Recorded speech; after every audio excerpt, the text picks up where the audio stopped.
Hey guys, welcome back to the channel. Today, I'm going to show you the best HyperX Cloud 3 EQ settings for FPS games. So, let's dive in. First, you want to focus on clarity, not booming sound. The Cloud 3 is balanced by default, but bass-heavy effects can drown out critical sounds like footsteps, so slightly reduce the low bass. This cleans up muddy audio and makes quiet movements easier to hear, especially sneaky enemies behind you. Also, you want to boost mids and highs just a little.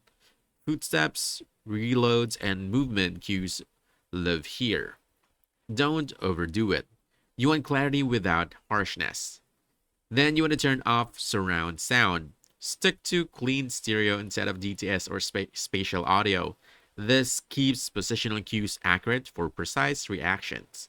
Pro tip: EQ only works while HyperX software is running, so for permanent settings, consider system level tools like Equalizer APO. And that's it. Tune your EQ this way and you'll hear more, react faster, and play smarter. So hit like, subscribe for more quick guides, and I'll see you in the next one. Thanks!